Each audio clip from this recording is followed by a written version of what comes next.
Assalamualaikum warahmatullahi wabarakatuh. Perkenalkan saya Dwi Aprilia Mawati dengan PM 177-19344. Di sini saya akan melakukan keterampilan klinis yaitu interpretasi ronsen dan fototoraks. Just keep on watching.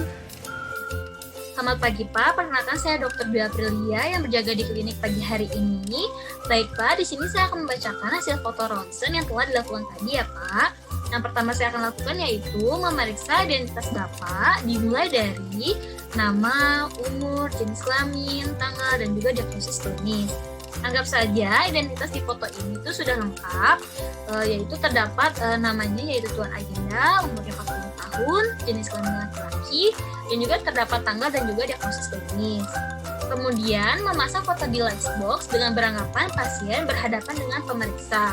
Lalu menyalakan komputer dengan aplikasi Beacon Viewer dan Projector, kemudian menampilkan digital foto ronsen. Setelah itu melakukan pemeriksaan identitas foto, yaitu dilihat di foto ini terdapat nomor foto dan juga marker. Nomor fotonya di foto ini anggap saja di sini fotonya itu bernomor 001, lalu markernya itu L atau left atau sinistra. Selanjutnya menentukan posisi atau proyeksi foto ini. Apakah foto ini proyeksinya itu PA, AP, lateral ataupun oblik.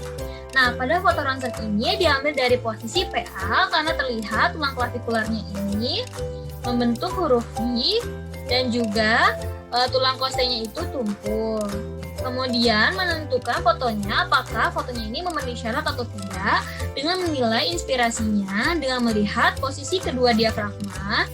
Biasanya diafragma sebelah kanan lebih tinggi daripada diafragma sebelah kiri.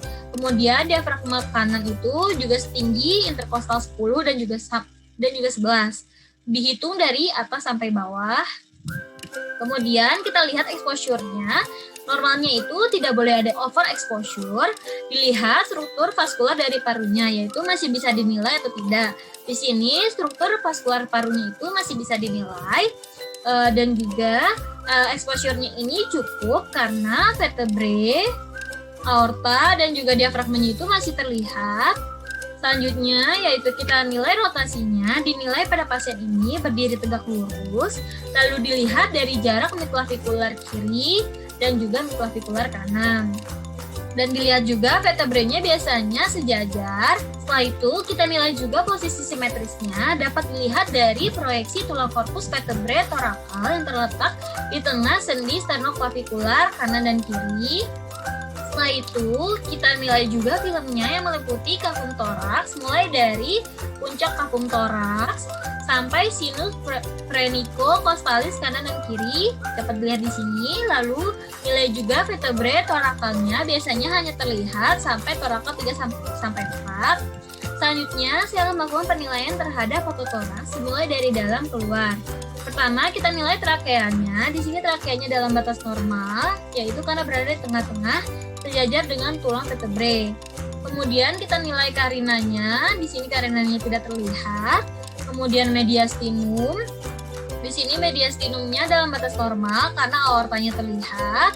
Lalu nilai CTR-nya. Di sini CTR-nya tidak dapat dinilai. Kemudian nilai hilusnya. Di sini hilus kanan terlihat dalam batas normal. Sedangkan hilus kiri tidak dapat dilihat. Kemudian kita nilai pulmo atau paru-parunya, pulmo kanan dalam batas normal. Lalu diafragmanya di sini abnormal karena melengkung sampai koste 9. Lalu setelah itu menilai sudut costophrenicunya. Sudut costophrenicunya sebelah kanan ini dalam batas normal karena masih tajam. Namun pada sebelah kiri sudah abnormal karena sudah tumpul. Kemudian menilai tulangnya, di sini tulangnya dalam batas normal, masih utuh dan tidak ada fraktur pada os costae, os vertebrae dan juga os clavicula. Lalu menilai soft tissue-nya, di sini soft tissue kanan dan kiri dalam batas normal, simetris atau sama dan tidak ada penebalan soft tissue. Pasien bisa dikatakan laki-laki karena tidak ada gambaran soft tissue kelenjar mame. Kemudian saya akan tentukan atau menilai impression atau kesimpulan.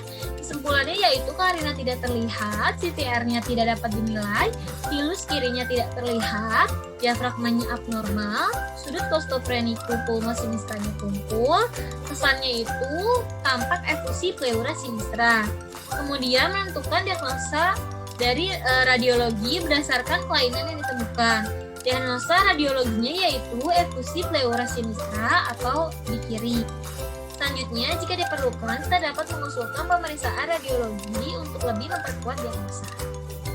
Baik Bapak, interpretasinya sudah selesai. Terima kasih ya Pak.